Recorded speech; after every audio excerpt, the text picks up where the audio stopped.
প্রিয় ছাত্রছাত্রীরা, আজকে আমি তোমাদেরকে এই ভিডিওর মাধ্যমে ক্লাস 6 এর ইতিহাস যে প্রশ্নগুলো দেওয়া আছে 2026 সালের রায়মার্টিন প্রশ্নবিচিত্রাতে সেকেন্ড সামেটিভের জন্য অর্থাৎ দ্বিতীয় পর্যায়ক্রমিক মূল্যায়নের জন্য ইতিহাস যে প্রশ্নগুলো দেওয়া হয়েছে স্কুল নম্বর 2 পেজ নম্বর 269, সেখানে যে প্রশ্নগুলো আছে এমসিকিউ ও এসইউ টাইপের যে প্রশ্নগুলো আছে সেই প্রশ্নগুলো আমরা আলোচনা করবো আজকে এই ভিডিওর মাধ্যমে। তোমরা ভিডিওটা শুরু থেকে শেষ অবধি অবশ্যই দেখবে এবং চ্যানেলে যদি নতুন হয়ে থাকে অবশ্যই তোমরা চ্যানেলটাকে সাবস্ক্রাইব করে রাখবে পরবর্তী যে স্কুলগুলো আছে সেগুলোর প্রশ্ন উত্তর পাওয়ার জন্য। এবং এর আগের যে স্কুলগুলো ছিল, অর্থাৎ এর আগের যে 1 নম্বর স্কুল ছিল তার প্রশ্ন উত্তর আমরা আলোচনা করে দিয়েছি, তোমরা প্লে লিস্ট থেকে সেই প্রশ্ন উত্তরগুলো পেয়ে যাবে, সেখান থেকে তোমরা দেখে নিও সেই প্রশ্ন উত্তরগুলো। আজকে আমরা আলোচনা করবো এই যে 2 নম্বর স্কুলের প্রশ্ন উত্তরগুলো 2026 সালের রায়মার্টিন প্রশ্নবিচিত্রাতে। তো এখানে দেখো যে প্রশ্নগুলো দেওয়া হয়েছে যে 2 নম্বর স্কুলের, তো এখানে 10টা প্রশ্ন দেওয়া হয়েছে 1 নম্বর করে, এখানে 10 নম্বর, এখানে আমাদের নম্বর বিভাজন করে দেওয়া হয়েছে। তো একের দাগের আমাদের যে প্রশ্নগুলো আছে দেখো, এখানে আমাদের এমসিকিউ টাইপ প্রশ্ন দেখা হয়েছে। একের দাগে কী বলা হয়েছে, একের দাগে বলা হয়েছে দেখো, এখানে একের দাগে কী বলা হয়েছে দেখো, এখানে বলা হয়েছে একের দাগে যে ঠিক উত্তরটি নির্বাচন করো। একের দাগের একের প্রশ্ন কী বলা হয়েছে, বলা হয়েছে বৈদিক সমাজে পরিবারের প্রধান ছিলেন, তাহলে রাজা, মা, বাবা, তাহলে অপশান সি হবে সঠিক উত্তর, বাবা। পরবর্তী প্রশ্ন কি, মেগালিথ বলা হয়, মেগালিথ বলা হয়, সেটা হবে পাথরের সমাধিকে, অপশান এ। এর পরবর্তী প্রশ্ন কি বলা আছে দেখো, যে ঋগ্বেদের রাজা ছিলেন, তাহলে ঋগ্বেদের রাজা ছিলেন কে, সেটা হবে গোষ্ঠীর প্রধান। এর পরবর্তী প্রশ্ন দেখো, মহাজনপদগুলি গড়ে উঠেছিল, মহাজনপদগুলি গড়ে উঠেছিল খ্রিস্টপূর্ব খ্রিস্টপূর্ব ষষ্ঠ শতকে। পরবর্তী প্রশ্ন, পার্শ্বনাথ ছিলেন, তাহলে পার্শ্বনাথ ছিলেন কে, জৈন তীর্থঙ্কর, পার্শ্বনাথ ছিলেন জৈন তীর্থঙ্কর। পার্শ্বনাথ কে ছিলেন, তাহলে এখানে পার্শ্বনাথ ছিলেন হলো জৈন তীর্থঙ্কর। পরবর্তী প্রশ্ন, আর্য সত্য কোন ধর্মের অংশ, আর্য সত্য কোন ধর্মের অংশ, সেটা এখানে হবে কি, বৌদ্ধ ধর্মের অংশ, অপশান সি। পরবর্তী প্রশ্ন কি, পরবর্তী প্রশ্ন হচ্ছে দেখো, গৌতম বুদ্ধ জন্মেছিলেন, তাহলে গৌতম বুদ্ধ জন্মেছিলেন শাক্য বংশে, অপশান এ হবে সঠিক উত্তর। পরবর্তী প্রশ্ন কি, দক্ষিণ ভারতের মহাজনপদের সংখ্যা হলো, দক্ষিণ ভারতের মহাজনপদের সংখ্যা হলো, তাহলে কটা, সেটা হবে একটি, এখানে অপশান এ হবে সঠিক উত্তর, তাহলে অপশান এ হবে, এখানে অপশান এ হবে সঠিক উত্তর, যে একটি। পরবর্তী প্রশ্ন কি, শকাব্দ গণনা শুরু হয়, শকাব্দ গণনা শুরু হয়, তাহলে হবে 78 খ্রিস্টাব্দ থেকে, অপশান সি।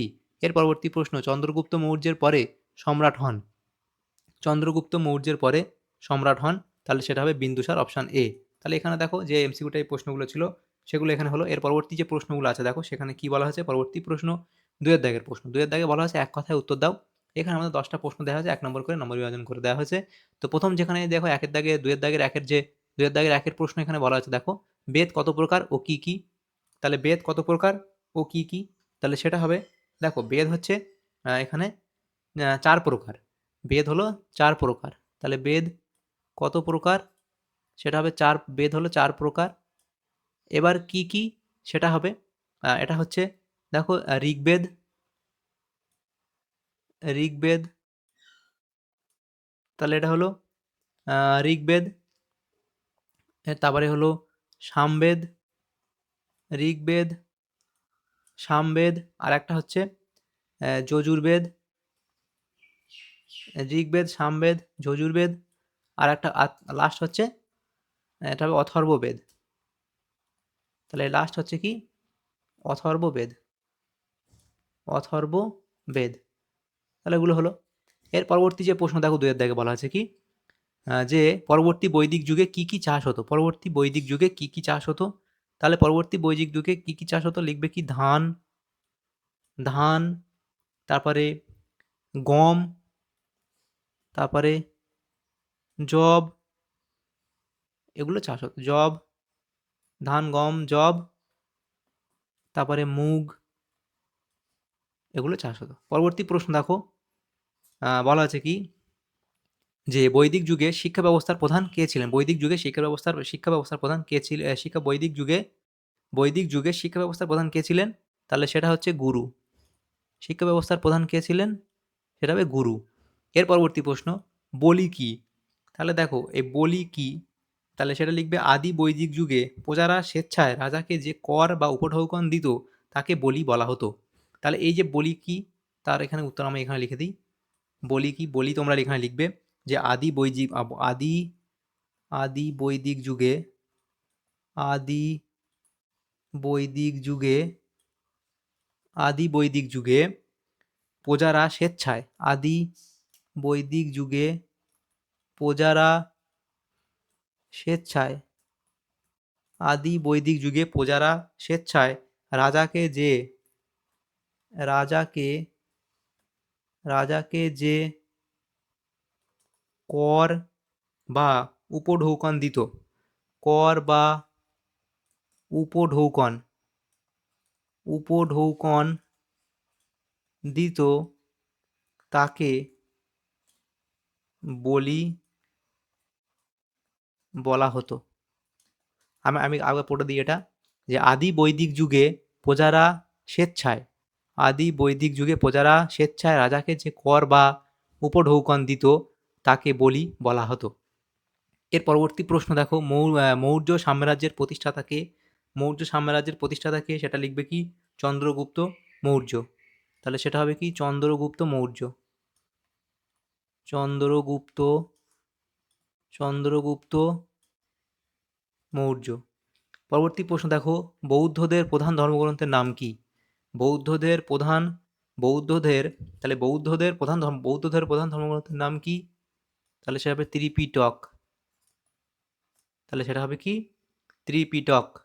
এটা হলো এর পরবর্তী প্রশ্ন, যেটা বলা হচ্ছে দেখো, সেটা হলো দেখো, মহাবীর কত বছর জৈন ধর্ম প্রচার করেন? মহাবীর কত বছর জৈন ধর্ম প্রচার করেন?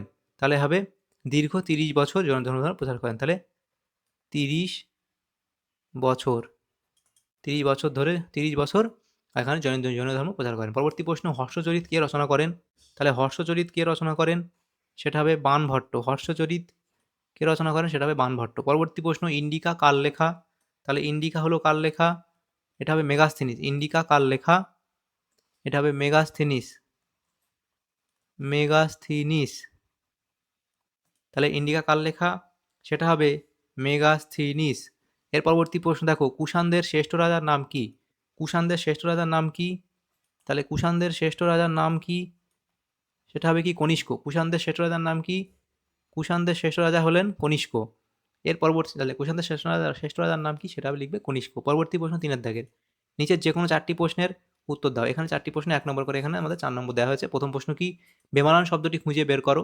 তামা, সোনা, রূপো আর বেদ, এখান থেকে আমাদের আলাদা কোনটা হবে? তাহলে এখান থেকে আমাদের আলাদা হবে বেদটা আলাদা হবে, বেদ হলো আলাদা হবে। 2 দাগের প্রশ্ন দেখো কি বলা আছে, ঠিক বা ভুল লেখো। আদি বৈদিক যুগের ইতিহাস জানার প্রধান উপাদান ঋগ্বেদ।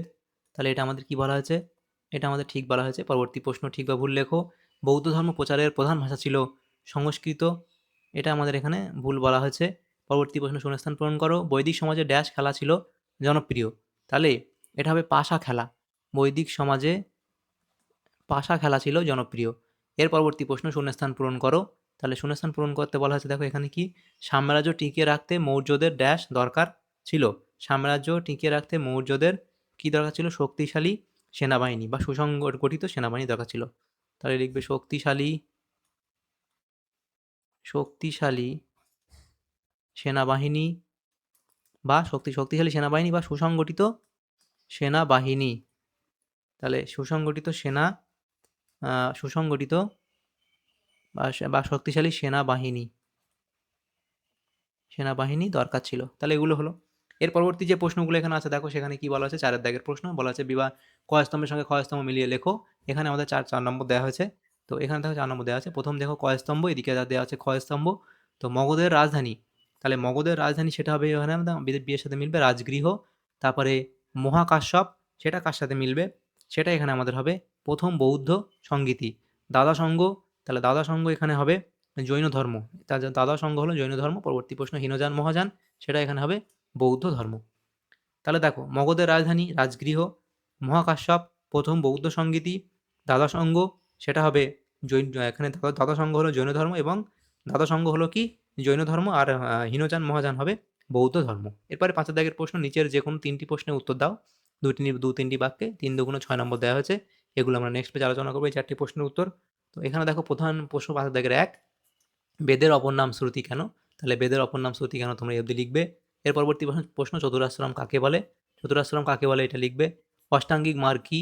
তাহলে অষ্টাঙ্গিক মার্গ সম্পর্কে এগুলো তোমরা লিখবে এই অবধি। পরবর্তী প্রশ্ন কি? অর্থশাস্ত্র থেকে কি কি জানা যায়? তাহলে অর্থশাস্ত্র থেকে কি কি জানা যায় সেটা এই অবধি তোমরা লিখে দেবে।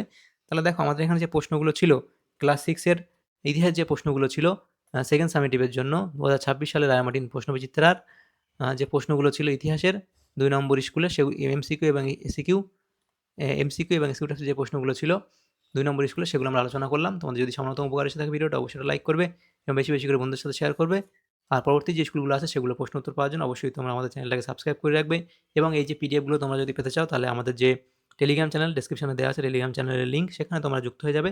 তাহলে পরবর্তীতে তোমরা পিডিএফগুলো সেখান থেকে পেয়ে যাবে। Thank you. Thanks for watching.